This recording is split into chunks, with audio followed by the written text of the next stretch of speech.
Santet Lowo Ireng. Salam rahayu sedulur pakar kejawen, apa kabar?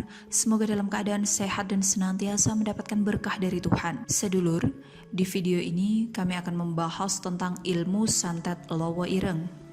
Sedulur kejawen pasti sudah pernah mendengar tentang ilmu santet Lowo Ireng ya, mengingat ilmu santet ini terkenal hingga ke berbagai pelosok negeri. Setelah sebelumnya kami bahas tentang beberapa jenis santet yang salah satunya adalah santet osing, ini saatnya kami akan membahas tentang santet Lowo Ireng.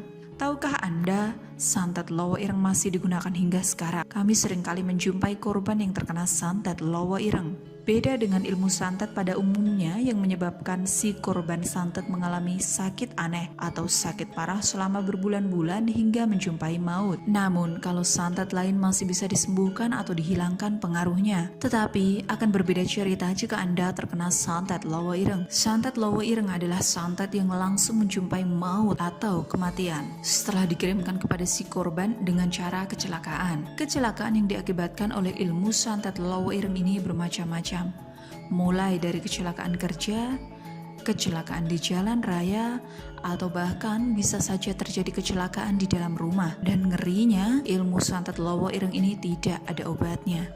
Kami pernah menjumpai beberapa orang korban santet Lowo Ireng yang meregang nyawa dengan sangat mengenaskan. Dalam video ini akan kami ceritakan beberapa kisahnya.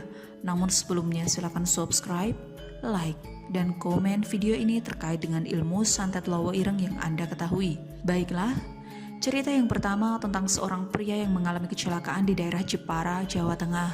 Pria tersebut menjumpai maut dengan cara bertabrakan dengan bis antar provinsi dan terlempar beberapa meter dari lokasi terjadinya kecelakaan. Hampir setengah dari badannya mengalami rusak parah seketika dia mati di tempat. Cerita kedua tentang korban ilmu santet Lowo Ireng terjadi di rumahnya sendiri. Saat itu menjelang maghrib, si korban mencoba menghidupkan lampu rumahnya. Namun baru 0, sekian detik menyentuh saklar, dia seperti kesetrum dan akhirnya meninggal dunia. Padahal kondisi listrik rumahnya dalam keadaan baik-baik saja. Cerita yang ketiga tentang korban santet Lowo Ireng adalah seorang buruh pabrik makanan yang tiba-tiba masuk ke wajan besar penggorengan makanan tersebut. Padahal jika di logika, tidak mungkin seseorang sengaja masuk ke penggorengan yang panas. Anehnya, semua korban ilmu santet Lowo Ireng ini mayatnya berbau anyir yang aneh, bukan seperti mayat manusia, tapi baunya seperti mayat ayam cemani. Itulah tulah mengerikan santet Lowo Ireng yang tidak ada obatnya. Namun,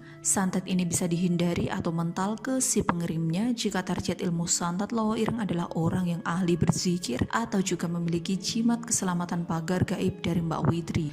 Untuk mendapatkan jimat keselamatan pagar gaib bisa Anda dapatkan di www.mbakwidri.com atau bisa juga menghubungi admin Mbak Widri di 085 643 967 000. Sekali lagi, jika Anda ingin mendapat jimat keselamatan pagar gaib dari Mbak Widri untuk mencegah datangnya ilmu santet Lowo Ireng di dalam tubuh Anda atau keluarga Anda, silakan Anda mendapatkannya di www.mbakwidri.com atau bisa juga di 085 643 967 000 untuk pemesanan jimat keselamatan pagar gaib dari Mbak Widri. Sekian informasi yang dapat kami sampaikan tentang ilmu santet Lowo Ireng. Salam rahayu.